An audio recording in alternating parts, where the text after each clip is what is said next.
This fear of judgment and thinking, oh my gosh, I don't know what these people are thinking about me, it will rob you. It'll rob you of everything that makes you unique. It'll rob you of aligned opportunities, of connections, of impact, and a sense of freedom.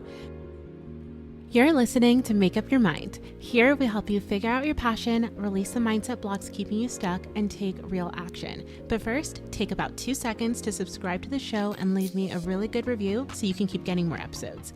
Get ready to finally make up your mind. Let's get started. Hello and welcome back to another episode of Make Up Your Mind. I'm your host, Jahleane. Happy Wednesday.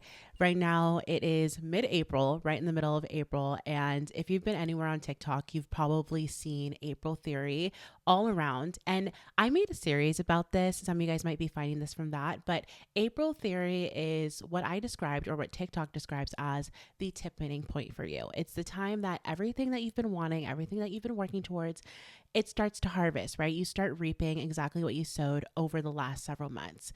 I feel like every April, there is just a surge of energy. Winter is so groggy, and April is when spring comes. And so I was having this conversation similarly with one of my friends, and she was talking a little bit about wanting to do exactly what we moved to New York for, which was going after her unconventional dreams, which if you are someone who listens to the podcast, you are probably someone who is pursuing an unconventional career, or maybe you are putting yourself out there to be seen, whether that's on social media, it's in your business, it's just your voice, your art, your ideas, whatever it is, you're probably pursuing an unconventional path. And one thing that came up in our conversation specifically that I think that so many people struggle with is her wanting to put herself out there, but caring so much about what people think. When we were having this conversation, I was like, well, all your friends support you. Who is it particularly that you care what they think? And she was like, I don't know. And like I mentioned, I think this is a broader thing that so many people struggle with. And considering that this is April Theory and things are starting to turn around, I want us all to be primed and ready for the opportunities that might serendipitously fall into our laps this month. So today is all about how to finally stop caring what other people think about you. Even though we all say that we don't care, right? We all say, I don't really care what anyone thinks about us, but I think deep down we definitely do on many levels. So by the end of today's episode, you will have a step-by-step guide for your mindset shift to move through this mental block and finally show up in the way that you've wanted to show up, boldly, unapologetically, and with purpose. And if you've needed that extra oomph, that extra push to go after what you're looking for, I think this is the best video for you. So let's get started. First, we have to get in, why do we care so much at all? Like, why do we as humans care? It's like ever since we were very young, we wanted to stay a part of the crowd. And this is not something that is out of the blue. This is something that is deeply biological, that if you don't understand, we won't be able to rephrase this. When I originally found out about this, it just made the most sense. We are primed biologically to want to be a part of the pack, and we are wired for belonging. And once upon a time, rejection quite literally was a threat to your survival. So back when humans were just Neanderthals and cavemen, if you weren't a part of the pack, that literally threatened your survival. That could mean being cast away without resources. It can mean going without food, water. It can mean your body just being put into fight or flight. So we wanted to be a part of a pack. That way we had our best chances of survival.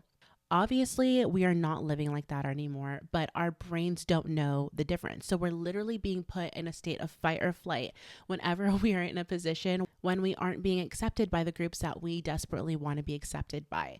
I don't know if you've seen those TikTok memes, but it's like, too bad my body can't tell the difference between making a mistake at work and fighting a bear. It's literally the same stress response given by your body, which is fight or flight. Your cortisol levels rise and you are just not in a state of being at peace. Every time we step outside the norm, we're thinking, why do I care about what this person thinks? Because it's literally intertwined with our survival. So that's why we care. But also, not even bringing this back to Neanderthal times, I'm sure you can pinpoint a time in your life where you felt like being a part of a group was really important for your survival or your acceptance socially, physically or on whatever level it might have been important to you or shown up in your life. This fear of judgment is so often tied to past experiences, rejection, or learned beliefs from childhood, school, or social dynamics. So let's say a long time ago, when you were younger, you loved playing with Polly Pockets. That was your favorite doll to play with. But when you go to school, all your friends like to play with Bratz dolls, so you felt excluded. That probably didn't feel too great. And that was probably maybe one of the first forms of ostracization that you had. You felt out of the social group, you felt isolated, you felt alone, and you were left to your own devices. Those similar dynamics and those similar feelings can serve as a blueprint to why we don't want to be ostracized as we get older. We want to be a part of the pack. And so we care about what people think. We conform and we make ourselves a little bit smaller so that way we don't have to deal with that kind of discomfort. But here's the thing that it's important to reframe in this episode. Caring what people think isn't the problem. Letting it stop you is. So one thing that we can start right now is asking ourselves a question: who am I afraid to be seen by, and why do they have so much power over me? I find that whenever I talk to so many people, or when I talked to my friend in this past instance, it was always this random person from high school, or this random person we haven't spoken to in 10 plus years, who had a significant effect on our psyche, who had a significant effect on our upbringing and the way that we view ourselves. But here now, I'm going to break down 4 types of people that you might be afraid of. So these can be very digestible categories, and so you can detach emotionally from this archetype. And let me know in the comments or DM me which one you feel like you might resonate with the most, that might have been stopping you, or really resonating with why you feel afraid to deviate from the norm. The first is sort of what I mentioned before. These are the past characters. So these are people who knew a past version of you. You know, when you go on Instagram and it's a bunch of people from your high school, from your middle school, who knew you from one phase of life, but they do not know you now. A lot of times people talk about posting on Instagram as if it's like a performance, and it's just really weird and really awkward.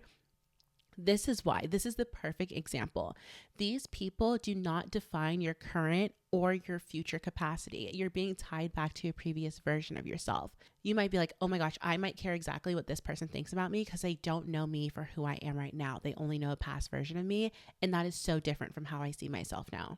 Okay, the next kind of person we might be afraid of are the silent judges. Now, these are the people that other people might call monitoring spirits, if you've seen this floating around, but these are the people who never like, they never comment, they never support, and they seem like they're lurking. It's like when you're going through your Instagram stories and you see the same people viewing all of your stories, but they never say anything. They don't say congratulations. Sometimes this might look like your friends or someone you're really close to after you put out a project that you're really proud of and they just don't say anything, and you get the most support from strangers who are around you instead of the people who are close to you. And because of this, we might form stories around what their perception of us might be, what they're thinking. Maybe they hate it. Maybe they think what we're doing is cringy, whatever it is. It's people who just don't authentically engage with what you're putting out. But here's the thing about the silent judges that most likely our brain doesn't connect the dots to. Because in these circumstances, we think of it as a worst case scenario. We don't think of it as they can be a positive lurker. We think, oh my God, they might be completely talking horribly about me behind the scenes. But here's the thing. People like this are a lot more concerned usually with their own insecurities than your post. And also this leads me into the next, which are the haters. These are the imaginary critics, or sometimes the real critics, maybe the people who are actually not really supporting you. The haters are people we are probably the most familiar with. They're the people like when you scroll on social media that are leaving the hate comments.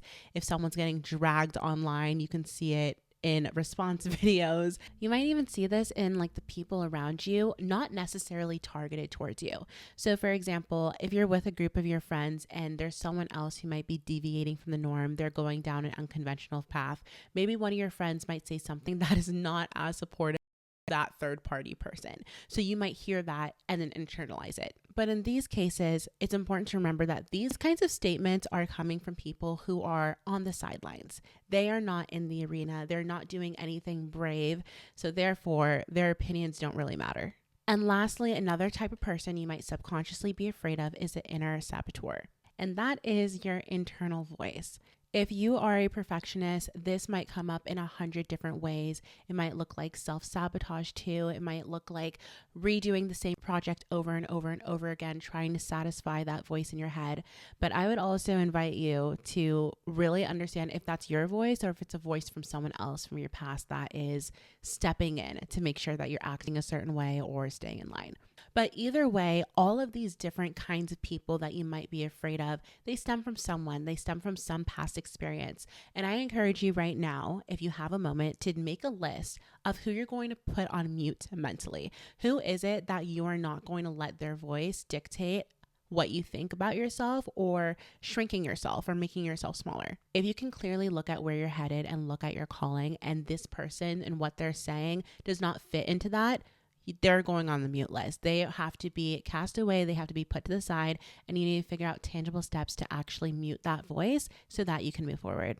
Whenever we speak about this topic of caring too much about what other people think of us, I think there's also a really big thing that people miss, which is the cost of staying small. It's almost the same concept as when you stay in a job for way too long and you aren't learning anything more, you aren't getting paid more, and you stop feeling happy in this job. You've reached the point of diminishing returns. And so you're losing more than what you gain from actually being there, which is like a paycheck, right? So in this kind of situation, when you care too much about what other people think about you, you start losing more of what you actually would care about. And there's a huge opportunity cost there. So you're losing the opportunity and the time and the potential fulfillment that would come from you deviating from the norm and stepping out into your full potential. It takes away from the time that you would have spent in full alignment and in full embodiment. And at the same time, I realize that it's not even just you who suffers, it's other people as well. It's the people who would have been a recipient of that end product, of you going after that thing, because it's a chain of events, right? So let's say you really wanted to be a fashion designer. You wanted to go out and you wanted to make all these pieces of clothes that would make people feel extremely confident. You would have your pop-ups, you would go to events, you would go to conferences, you do all those things, and you would meet people that would be recipients of your clothes. The longer that you wait to do that, the more interactions you miss out on instead of just going after it full force. So every time we wait to act upon what we know we should be acting upon, there's someone who needs your message and someone who needs your product that is missing out on it.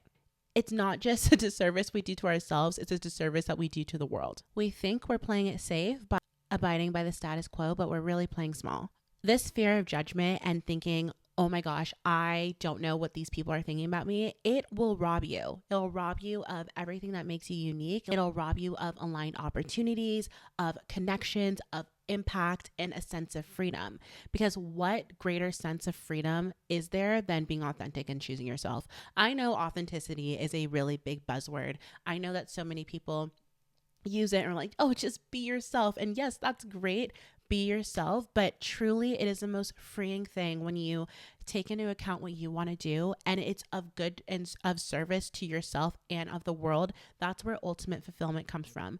And like I mentioned so many times before in other podcast episodes, it's when we get to the end of our lives and we're like, okay, I actually lived my life to the fullest and I didn't take into account what other people thought unless it was constructive and it was helping me move towards my end goal and it was of service to the world. That's when it actually matters, and everything else is just noise. So now we ask ourselves another question for the section. What would I gain if I stopped having fear of taking the mic? And I'm sure like if you list that out and bullet point it, you would gain a lot. I remember specifically, I struggled a little bit in my content creation journey for a little while because I was caring a little bit about what other people would think. And after a couple of years of putting myself out there online, it led to amazing opportunities. I was able to be featured in activations for the largest career development brand in the world. And my videos were literally right there. And I'm like, if I hadn't posted my silly little videos online, I never would have had this opportunity. I've gotten to speak on national stages. I've gotten to partner with billion-dollar brands. Like, this is literally insane. And it just comes from saying yes to yourself first, no matter what the numbers look like, no matter who might be watching, any four of those saboteurs, or even your inner voice, and figuring out a way to bypass that. I have multiple episodes about self-sabotage using a lot of different practices to overcome that for your unconventional career. But if you're someone who does find passion but if you're someone who does find fulfillment and your passions within your career, it's worth taking a look at and listening. And if you're listening to this episode, you're someone who resonates with that. So next we move on to the section, how do I stop caring? Like, yeah, Jahleane, this is great advice, but what are the actual tactical tools to stop? In addition to some past episodes I've done, I think there's a clear framework that you can apply, and it's called the S.H.O.W method. Yes, I did just make that up for the purposes of this episode, but the S.H.O.W method starts with S. S is shifting your attention. Our mind is super powerful that we have perspective over every situation, and a simple reframe will allow us to move forward confidently and really change how we feel inside, right? It changes our internal perception, it changes our emotions and our mental perception of these situations. So when we're thinking about why do I care about what this person thinks about me, instead of thinking what will they think, now we can say, who can I help? Ooh, powerful, right? Like that feels so much better. Who can I help instead of what will they think? Because I promise you, the number of people you help will vastly outnumber the number of people who might think negatively of you. And the thing is that I will always say is that it's all about climbing cringe mountain. The first time you do something, it's going to suck. I'm sorry, it's not going to be great. Second time, it's probably not going to be great. But the 100th time, that one's probably going to be great. Maybe even the 50th time, it's going to be a lot better. But you only get to the 50th after getting through the first, the second, and the third. Maybe after getting rejection after rejection after rejection. Maybe it's after putting yourself out there and falling flat on your face. But that's when you get to that 100th mark. What I'm saying isn't new, it isn't innovative, but sometimes it does need to be reiterated. Everyone thinks you're a little bit cringy until you start getting some motion. So think about all the people you'll be able to help once you start getting that motion. It really is just getting over that initial hump. The next part is heal the root. For the S.H.O.W method, heal the root of what is actually going on there. You might be spiritual, you might be religious, you might not believe in anything, you might be atheist, but I promise you, journaling or prayer, if you're spiritual, religious, it will go a long way. Earlier, I talked about past experiences and how they shape our perception of who we are and what we're able to accomplish. And journaling and praying or having some practice around these experiences, maybe even going to therapy, is going to be a huge part to that reframe. When we have these experiences embedded in our subconscious mind, which I have a past episode about, all about the fear of being seen, and you'll really understand how your subconscious and those limiting beliefs inform your decisions and who you are today and at your core. The next is O of the S.H.O.W method, and it's own your purpose. It is owning the next step. The antithesis of that is caring what other people think, or caring about what the wrong people think, caring about the opinions of folks and people that will keep you small and outside of your calling. Visibility is your calling. Trying is your calling, and it's never bad to be seen trying. It is what you're supposed to be doing. Lastly is W, and it's walking in it anyway. Remember when I talked a little bit about cringe mountain? It's about seeing that flop and moving forward anyway. There's an influencer I follow who recently hit 1 million followers, and he was saying that for the first 2 years, every single post that he put out was a flop. It was a flop after a flop after a flop. But sometimes if you stop after the flops, all you know is that you're a flop. But if you keep going, even after you flop a ton, you're going to hit your big break eventually. The only way that you fail is if you stop trying. If you keep going, you'll eventually reach success. And I've listened to 101 female founders, and they all say the same thing. You can just reiterate and try your best, but the biggest thing is walking in it anyway, standing 10 toes down, iterating, and so on. I just spoke to Alex York, who's the editor of Forbes 30 Under 30, and she talked about that being a really key component for people who are able to have successful businesses, for what she sees when they are curating this kind of list. Definitely go back and give that episode a listen. Being courageous isn't the absence of fear. It is choosing to do what you told yourself you're going to do despite the fear. It's choosing to show up despite however many people are watching. I don't know if you guys were tapped into the Grammys this year, but obviously we saw that Doechii won Best New Artist, and it was the most inspirational thing to watch. After it was revealed that she basically did the artist way, which was a 12-week recovery journey. I've talked about it on this podcast before, but Doechii also recorded the whole artist way journey online. And on one of the episodes, she says that basically it's not her responsibility to look at the numbers. Her responsibility is to create, no matter if it flops, and she will allow herself to create badly. The only thing she has to do is to keep creating and show up for herself, no matter what other people think.